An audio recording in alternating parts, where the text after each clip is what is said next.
में उपस्थित हुए हैं और सभी लोग सौभाग्यशाली हैं जो हमें अपने परिवार गुरुकुल परिवार इतना अच्छा मिलन समारोह का एक मौका दे रहा है। यहाँ पर गुरुकुल परिवार के सभी सदस्य लोग उपलब्ध हैं। मेरे ख्याल से आधे नहीं तो आधे से आधे, आधे नहीं तो आधे से आधे। और आप सभी लोग यहाँ पे हैं और आप अपने हैं। मैं इसलिए ये बात करने की एक इच्छा जाहिर कर रहा हूँ आप लोगों के सामने कि इतने लोग अपन लोग हैं और सभी लोग व्हाट्सएप और ग्रुप से जुड़े हुए हैं।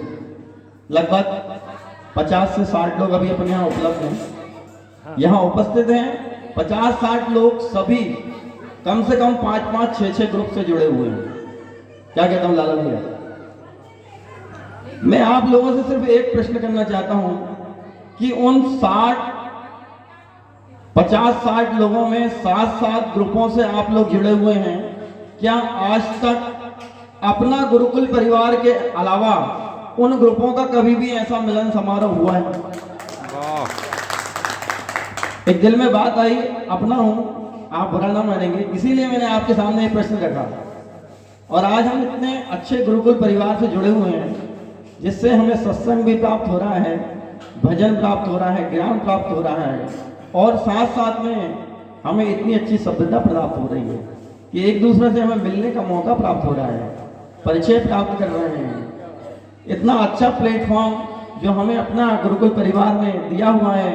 हमारे एडमिन जी शीतल भैया का मैं तहे दिल से आभारी हूँ और उनसे भी ज़्यादा उनके माता पिता के चरणों में प्रणाम करता हूँ कि उनने इतने सात्विक उनको जो है संस्कार प्रदान किए जो आज इस प्रकार के वो आयोजन रख रहे हैं और हम सभी लोगों को बुला रहे हैं।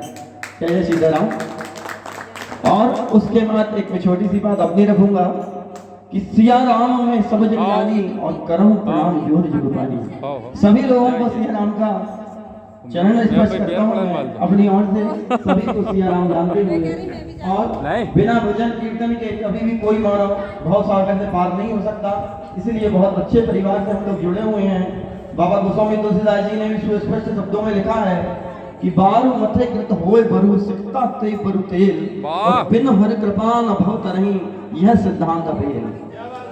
कि पानी के फेरने से भले ही घी उत्पन्न हो जाए, ये मैं नहीं कह रहा, बाबा गोस्वामी तुलसीदास जी कह रहे हैं कि पानी के फेरने से भले ही उत्पन्न हो जाए और तेल के अंदर से भले ही रेत निकल जाए, पर बिना हरि कृपा न भव तरही, बिना हरि कृपा के कोई भी मानव भव सागर से पार नहीं हो सकता। इसलिए तहे दिल से अपने गुरु परिवार का मैं सादर प्रणाम करता हूँ, सभी सदस्यों को प्रणाम करता हूँ। और यहाँ पे उपस्थित हमारे प्रकाश यदुवंशी जी, पप्पू भैया, खुमान सिंह जी जो बहुत ही ज्ञानी हैं, हमारे गुरुकुल के सक्रिय सदस्य हैं, सुरेश जी गोस्वामी जी होशंगाबाद से पधारे हुए हैं, हमारे बिट्टू भैया कुशवाहा जी पधारे हुए हैं सिटिया गोना से, और समस्त राजा भैया बाबूजी साथ में समस्त निकाय से हमारे पटेल साहब पधारे हुए हैं, लाला भैया और जो भी सदस्य समस्त भीलाखेड़ी से हमारे पप्पू भैया हैं, ठाकुर साहब, जितने भी लोग यहाँ पे गुरुकुल परिवार में आज हमारे पधारे हुए हैं।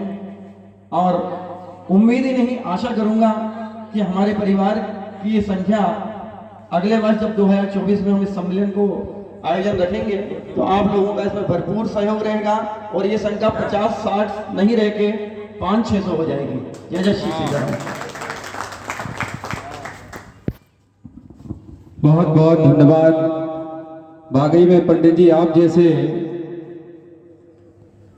सदस्यों के साथ रहकर मैं अपने आप को बड़ा भाग्यशाली मानता हूं जो आप सभी ज्ञानियों के बीच में रहने का सौभाग्य मुझे प्राप्त हुआ। कहने के लिए मैं गुरुकुल का एडमिन हूं, लेकिन जो गुरुकुल की बागडोर संभाली है वो आप सभी हैं। एक बार अपने लिए की जोरदार ताली बजाएं आप। कि जिंदगी में मुझे एक ऐसी मौज मिली कभी कभी नहीं हर रोज मिली। कि जिंदगी में मुझे एक ऐसी मौज मिली कभी कभी नहीं हर रोज मिली, और मैंने तो भगवान से एक सच्चा दोस्त मांगा था। मेरी किस्मत मुझे ऐसे विद्वानों की फौज मिली, विद्वानों की फौज मिली। इसी क्रम में मैं हमारे आदरणीय परम पूजनीय पप्पू भैया खुमान सिंह जी से निवेदन करूंगा कि वो अपनी मधुरमयी वाणी में 2 शब्द हमें प्रदान करें। पप्पू भैया हमारे गुरुकुल परिवार में ज्ञान का वो भंडार है जिसके कहने के लिए मेरे पास शब्द नहीं है, लेकिन इतना सरल स्वभाव उनका व्यवहार है। आज तक उन्होंने कभी कोई मंच पर माइक नहीं पकड़ा, लेकिन गुरुकुल परिवार धन्य है जो एक छोटे से निवेदन पर वो प्रतिवर्ष आते हैं और अपनी मधुरमयी वाणी में हमें यहाँ से कुछ ना कुछ सुनाते हैं। मैं निवेदन करूंगा हमारे परम सम्मानीय पप्पू भैया। हेलो, गुरुकुल के सभी सम्मानित व्यक्ति को मैं प्रणाम करते हुए